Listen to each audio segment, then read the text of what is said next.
हम लोग हेडिंग पढ़ रहे थे ठोसों में ऊर्जा बैंड सिद्धांत।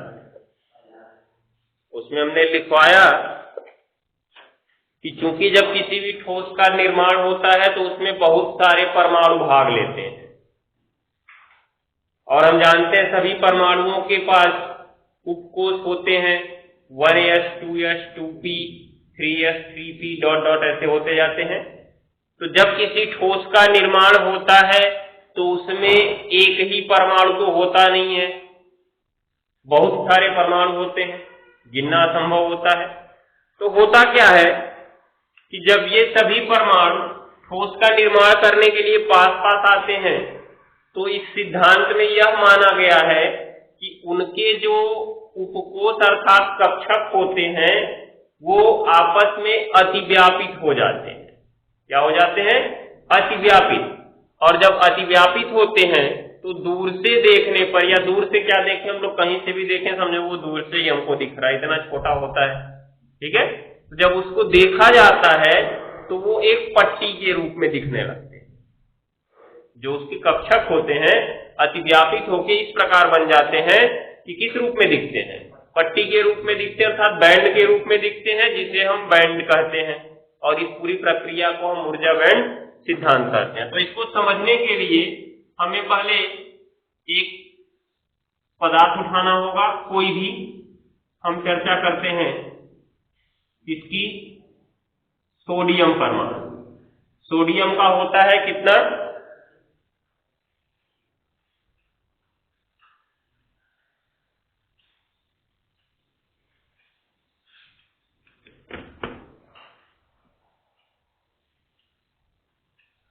देखो, सोडियम परमाणु की चर्चा किया जाए, सोडियम का परमाणु क्रमांक होता है 11 होता है। अब लिखा जाए, कैसे लिखा जाए? 1s2 2s2 2p 6 3s1 और मान लो अगर आगे हम लिख दें तो 3p 0 हो जाएगा ना। तो अब देखो क्या हुआ, ये ऊपर जाने पर ऊर्जा का बढ़ता क्रम है। कौन सा क्रम है? बढ़ता क्रम। और जो हम अफबाऊ नियम से इलेक्ट्रॉनिक विन्यास लिखते हैं वो भी ऊर्जा के बढ़ते क्रम में ही होता है ना। तो अब सोचो, इसको अगर हम इस तरह से लिखें 1s फिर 2s 2p उसके बाद 3s और फिर क्या 3p, ठीक है ना। और पहले हम चर्चा करते हैं सोडियम के एक परमाणु की। कितने परमाणु की? सोडियम का एक परमाणु। तो जब तुम सोडियम का एक परमाणु की चर्चा करोगे तो इसके s ऑर्बिटल में कितने इलेक्ट्रॉन? 2 इलेक्ट्रॉन। 2s की चर्चा करोगे तो इसमें कितने इलेक्ट्रॉन? 1s2 है ना, 2s2 है, 2p6 है, 3s2 है, 3p6 है। तो फिर s में कितने जी? 2। p का अगर बनाओगे तो p में कितने? 6 होंगे।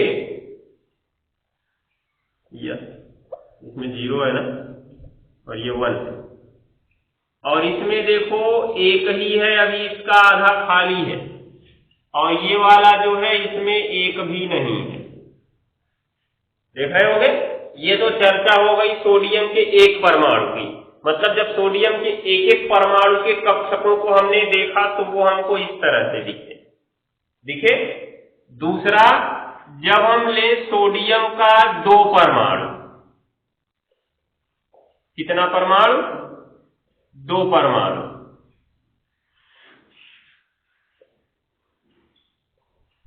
तब इसी प्रकार के 2-2 हमको दिखेंगे कि नहीं दिखेंगे? निष्कर्ष ऐसे,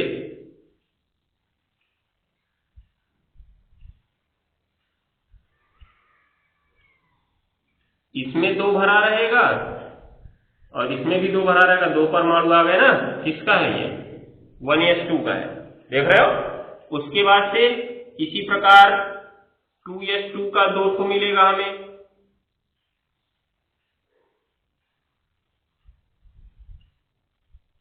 दिखाई दे रहा है, ये 2s2 का हो गया।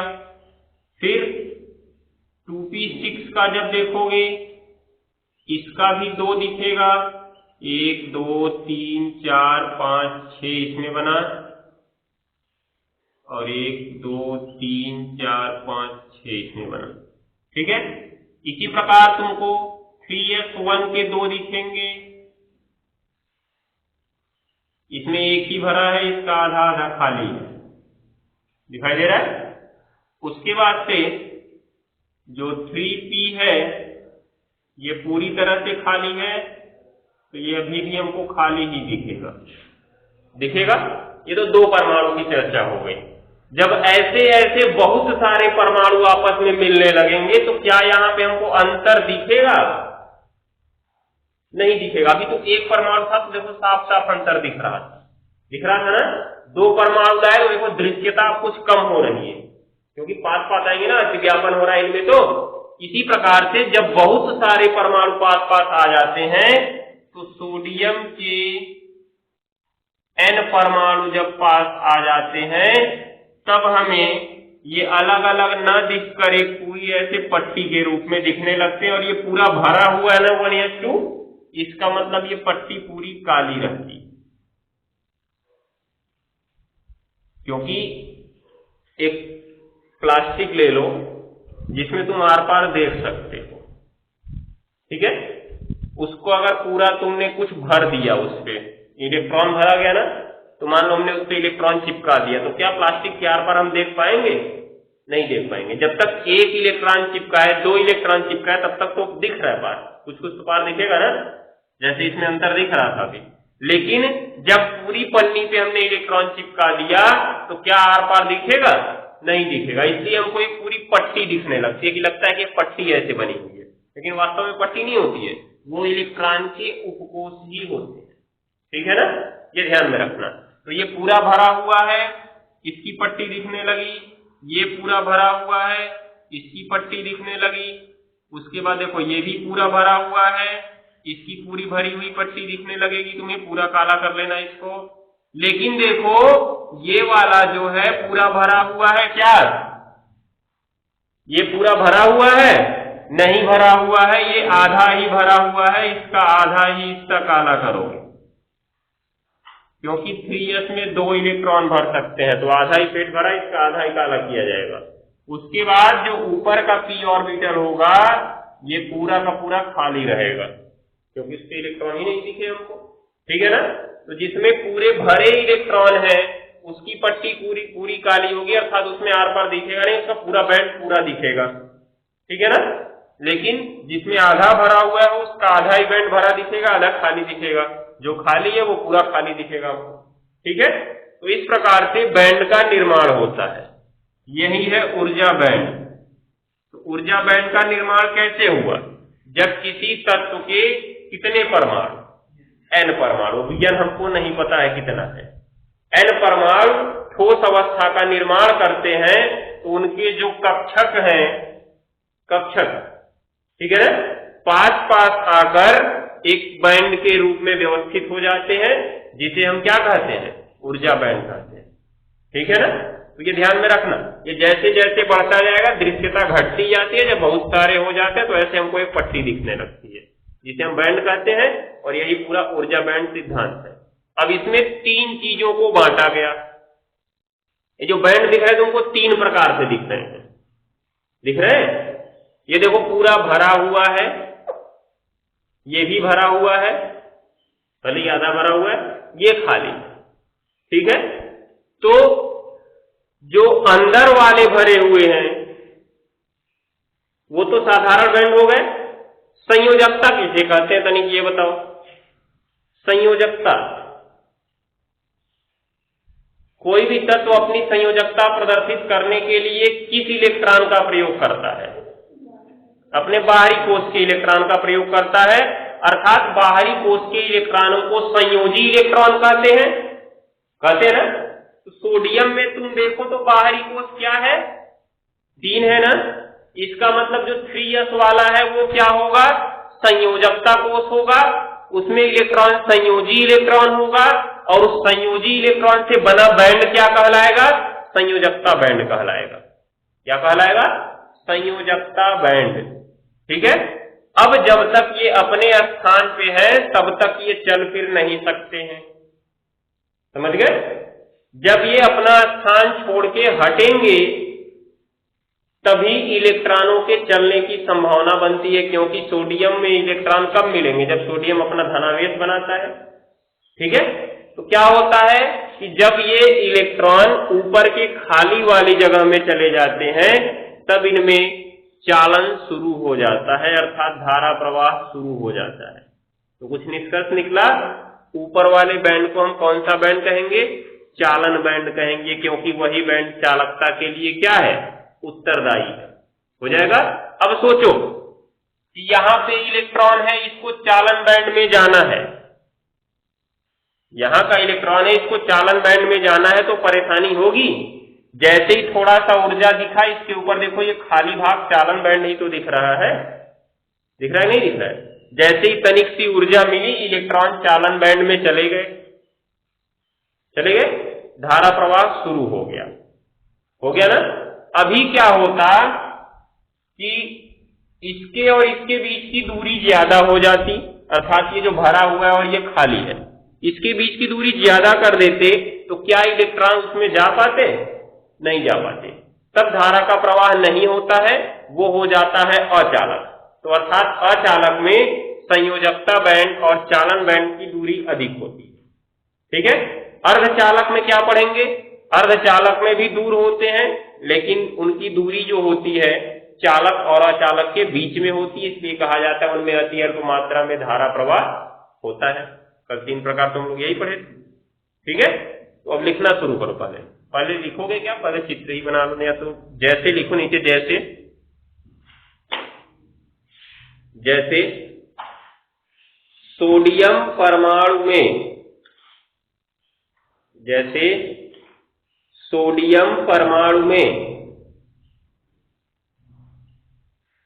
सोडियम परमाणु में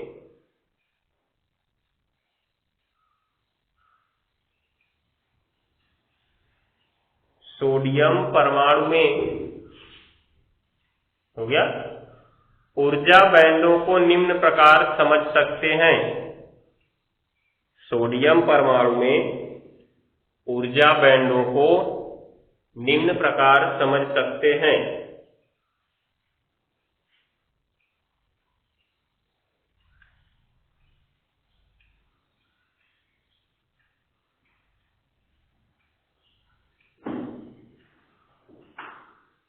हो गया ना?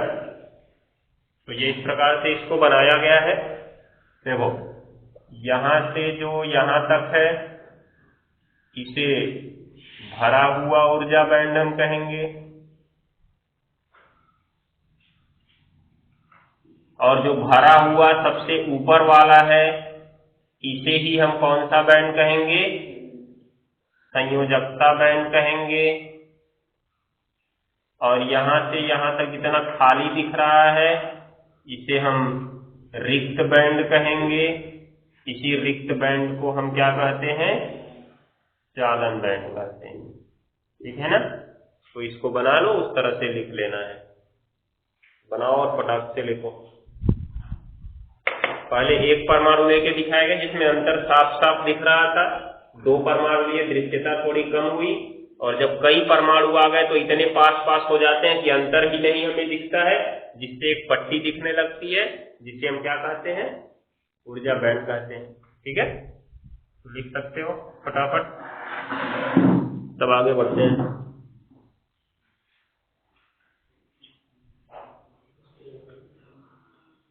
अब देखो हेडिंग, ऊर्जा बैंड सिद्धांत में प्रयुक्त होने वाले, ऊर्जा बैंड सिद्धांत में प्रयुक्त होने वाले महत्वपूर्ण पद कॉपी बेड़ा करके बना लेगा, लेकिन ऐसा बनाना कि सामने सामने ही बने, ऊपर नीचे ना हो, ध्यान दिए रहना। हो गया, क्या लिखे? ऊर्जा बैंड सिद्धांत में प्रयुक्त होने वाले महत्वपूर्ण पद।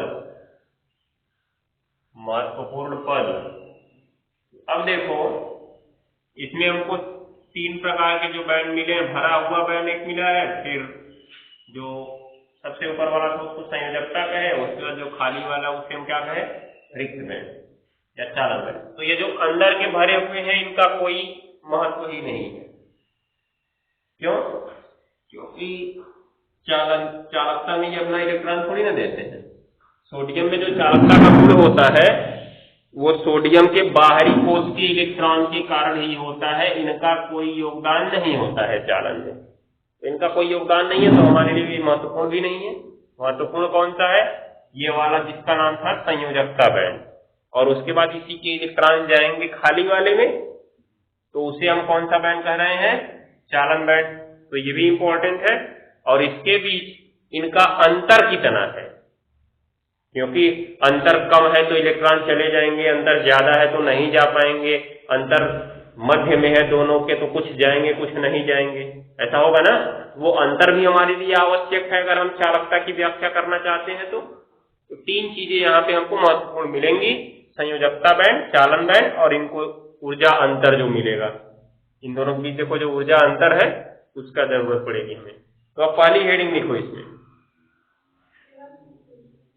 कौन सा?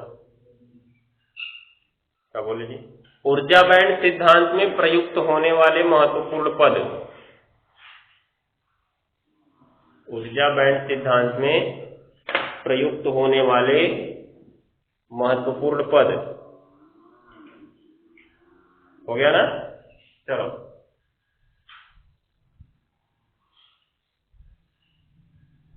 शुरू करो।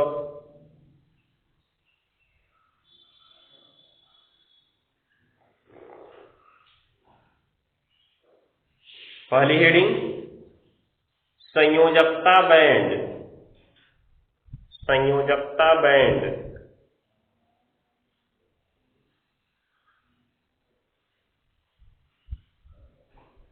हो गया। लिखो, किसी ठोस पदार्थ में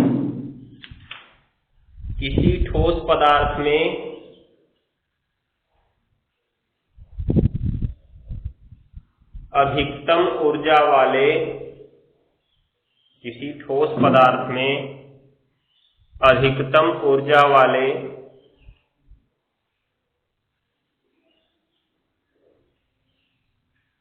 किसी ठोस पदार्थ में अधिकतम ऊर्जा वाले भरे हुए बैंड को, अधिकतम ऊर्जा वाले भरे हुए बैंड को, भरे हुए बैंड को हो गया, क्या कहते हैं? संयोजकता बैंड कहते हैं। संयोजकता बैंड कहते हैं।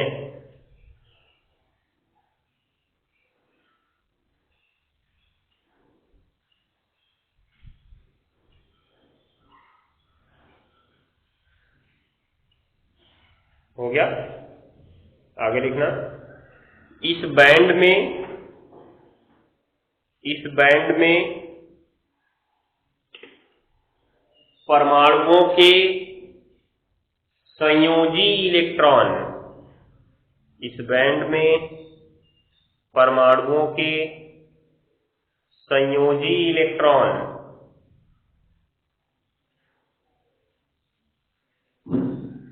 इस बैंड में परमाणुओं के संयोजी इलेक्ट्रॉन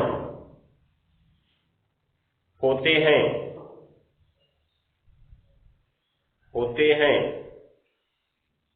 चूंकि ये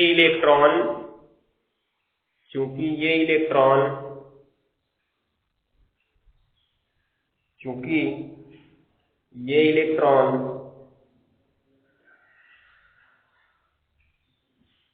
परमाणुओं के बीच, क्योंकि ये इलेक्ट्रॉन परमाणुओं के बीच बंध बनाने का कार्य करते हैं, बंध बनाने का कार्य करते हैं। हमने पीछे पढ़ा होगा, क्या पढ़ा होगा कि बंध बनाने में बाहरी कोश के इलेक्ट्रॉन ही भाग लेते हैं।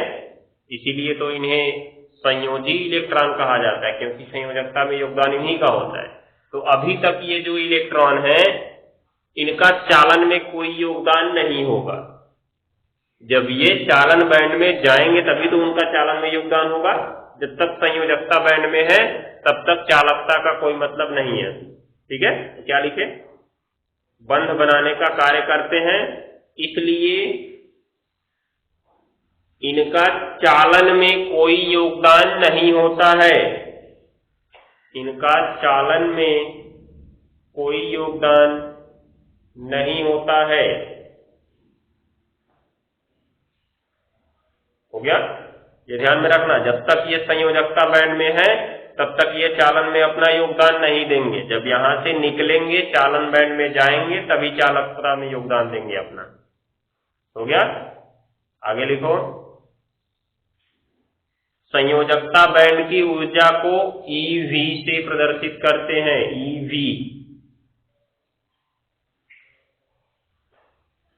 EV से प्रदर्शित करते हैं। संयोजकता बैंड की ऊर्जा को EV, E रहेगा कैपिटल E और उसके नीचे V, ये रहेगा EV से प्रदर्शित करते हैं। हो गया ना? ये ध्यान में रखना है। दूसरा नंबर लिखो अब, चालन बैंड। चालन बैंड, इसकी संयोजकता बैंड वाली परिभाषा क्या लिखे हो?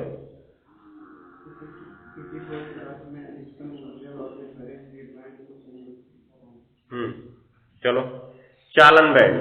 अब देखो यहाँ पे, हम यहाँ पे देख रहे हैं कि जब हम नीचे से ऊपर जा रहे हैं तो ऊर्जा बढ़ती जा रही है, बढ़ती जा रही है ना। तो इन भरे हुए बैंड में सबसे अधिक ऊर्जा किस भरे हुए बैंड की थी? जो सबसे ऊपर दिख रहा है ना, अर्थात संयोजकता बैंड। तो इसी को तो हमने संयोजकता बैंड कहा था। इसकी ऊर्जा को हम किससे प्रदर्शित करेंगे? EV से प्रदर्शित करेंगे। हो जाएगा? उसके बाद से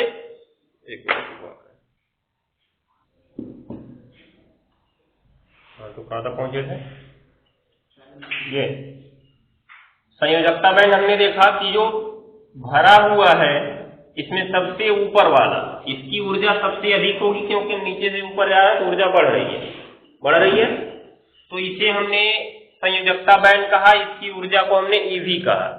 अब चालन बैंड। चालन बैंड क्या है? जिसमें इलेक्ट्रॉन के जाने के बाद चालकता शुरू हो जाती है, अर्थात धारा प्रवाह शुरू हो जाता है। तो क्या होगा? ये जितने खाली दिख रहे हैं, अगर इसमें इलेक्ट्रॉन पहुंच गया तो वह चलने के लिए स्वतंत्र हो जाता है। तो क्या जरूरी है कि हम उसको यहां पे पहुंचाएं? खाली तो यहां भी है ना, हम यहीं पहुंचा दें, हमारा काम हो जाएगा। दिखाई दे रहा है? तो निष्कर्ष यहीं से हमारे चालन बैंड की शुरुआत हो जाती है, होती है। उसको 4 फीट ऊपर भेजने की क्या जरूरत है, जब काम यहीं से हो जा रहा है तो हो जा रहा है। इसका मतलब ये देखो, इसमें और इसमें किसकी ऊर्जा अधिक है? ऊपर वाले की अधिक है और नीचे वाले की क्या है? कम है। जरूरत तो हमको इसी कम वाले की है, क्योंकि चालन का काम हमारा वहीं से हो जाएगा, होगा ना। तो चालन बैंड की परिभाषा क्या बनेगी? जो न्यूनतम ऊर्जा का खाली बैंड है, जो न्यूनतम ऊर्जा, न्यूनतम माने जो नीचे है, क्योंकि ऊपर जाओगे तो ऊर्जा बढ़ रही है। तो यहां से खाली बैंड देखो, तुमको यहां से यहां तक मिल गए ना। अगर तुम किसी भी इलेक्ट्रॉन को ऊर्जा दोगे, मान लो ये जो इलेक्ट्रॉन था यहां पर, इसकी ऊर्जा थी 10, जो ये वाले की ऊर्जा है 11 और ये वाले की ऊर्जा है 12। ठीक है? अब ये दोनों खाली बैंड है। अगर इस खाली बैंड में अगर इलेक्ट्रॉन पहुंच गए तो चालकता शुरू हो जाएगी। तो जब हमारे पास 10 वाला इलेक्ट्रॉन है उसको खाली बैंड में पहुंचाना है, तो चाहे हम 11 में पहुंचाएं चाहे हम 12 में पहुंचाएं, काम हमारा वैसा ही रहेगा। तो हम फायदा क्या लेना चाहेंगे कि एक ही दे के इसको किसमें पहुंचा दें, 11 में पहुंचा दे, इससे हमारी चालकता का काम हो जाए, हमें ज्यादा मेहनत भी न करनी पड़े। तो निष्कर्ष क्या निकला, जरूरत हमको किसकी हुई, 11 की जरूरत हुई कि 12 की जरूरत हुई, 11 की। तो 11 कम ऊर्जा वाला है ना, क्योंकि 12 की ऊर्जा अधिक दिख रही है, ऊपर है वो दिख रहा है। तो जो कम ऊर्जा वाला खाली बैंड होता है ये रिक्त बैंड है। कम ऊर्जा वाला जो खाली बैंड होता है उसी को हम क्या कहेंगे, चालन बैंड कहेंगे। ठीक है, तो ये ध्यान में रखना है। देखो इसमें अब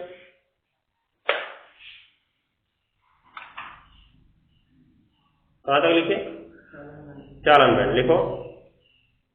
किसी ठोस पदार्थ में, किसी ठोस पदार्थ में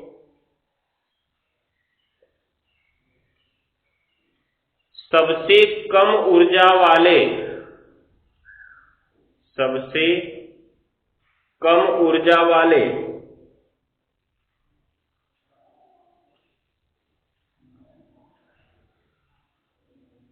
सबसे कम ऊर्जा वाले खाली बैंड को, सबसे कम ऊर्जा वाले खाली बैंड को,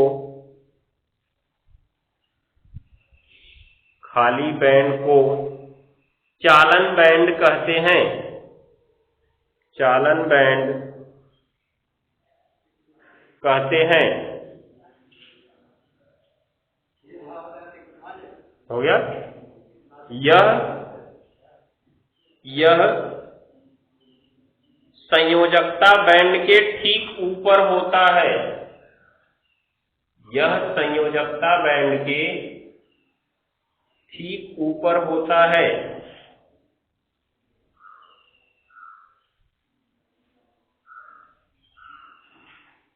हो गया। तो यहां पे देख सकते हो कि संयोजकता बैंड किसे कहते हैं, जो अधिकतम ऊर्जा का भरा हुआ बैंड है, और चालन बैंड किसे कहते हैं, जो न्यूनतम ऊर्जा का खाली बैंड है। तो अधिकतम और न्यूनतम दोनों एक ही जगह पे तो मिलेंगे, संयोजकता के ठीक ऊपर चालन बैंड होगा। अब उसी का अंतर कितना है, यही उसकी चालकता, अचालकता और अर्धचालकता को बताएगा। ठीक, कहां तक लिखे, यह संयोजकता बैंड के ठीक ऊपर होता है, इसमें इलेक्ट्रॉन नहीं होते हैं, क्योंकि नाम ही इसका खाली बैंड है, इसमें इलेक्ट्रॉन नहीं होते हैं।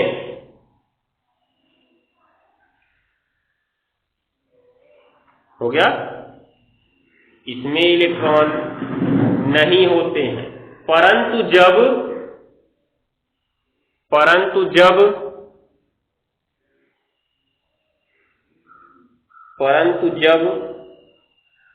इलेक्ट्रॉन ऊर्जा प्राप्त करके, परंतु जब इलेक्ट्रॉन ऊर्जा प्राप्त करके, परंतु जब इलेक्ट्रॉन ऊर्जा प्राप्त करके चालन बैंड में चले जाते हैं, चालन बैंड में चले जाते हैं, तब वह मुक्त हो जाते हैं, तब वह मुक्त हो जाते हैं और चालकता में अपना योगदान देते हैं, और चालकता में अपना योगदान देते हैं। हो गया ना। तो ध्यान देना, संयोजी बैंड का कोई भी इलेक्ट्रॉन चालकता में अपना योगदान कब देगा, जब वह ऊर्जा प्राप्त करके कहां पहुंच जाएगा, चालन बैंड में पहुंच जाएगा। चालन बैंड में पहुंचा तो मुक्त हो गया, उसके बाद चालकता शुरू हो गई, इसलिए इस बैंड को चालन बैंड भी कहा गया। हो जाएगा, आगे लिखेंगे अब। चालन बैंड की ऊर्जा को, चालन बैंड की निम्नतम ऊर्जा को, चालन बैंड की निम्नतम ऊर्जा को EC सी से प्रदर्शित करते हैं, ई सी, कैपिटल ई लिखना, उसके नीचे लिखना सी।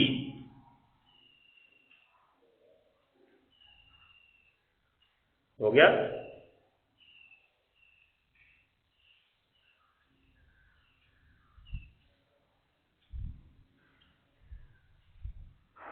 हो गया ना?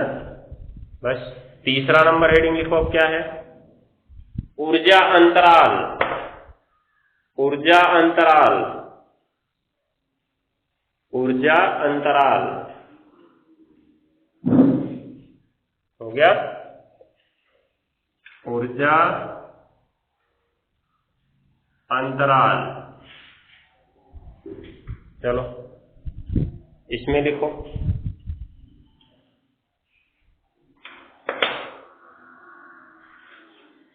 देखो, दो चीजों की ऊर्जा पढ़े हम यहाँ पे, एक संयोजकता बैंड की ऊर्जा पढ़े, एक चालन बैंड की ऊर्जा पढ़े। तो दोनों के बीच का अंतर निकाल दो, वही क्या होगा? ऊर्जा अंतराल होगा। तो लिखेंगे चालन बैंड और संयोजकता बैंड। चालन बैंड और संयोजकता बैंड के बीच ऊर्जा अंतराल को, के बीच ऊर्जा अंतराल को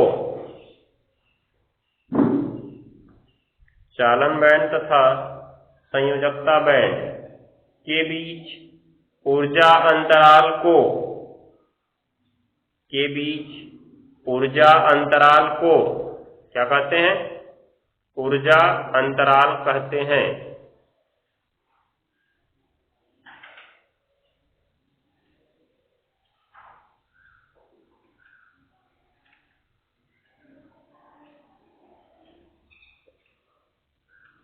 हो गया? इसे ई जी से प्रदर्शित करते हैं, ई जी, एनर्जी गैप। हो गया? इसे ई जी से प्रदर्शित करते हैं। हो गया?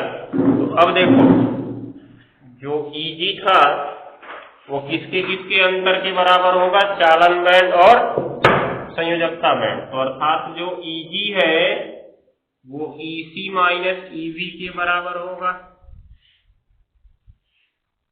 Ec कंडक्टिव और V से वैलेंस, कंडक्टिव माने चालन बैंड हो जाएगा और V से वैलेंस माने संयोजकता बैंड हो जाएगा। ठीक है?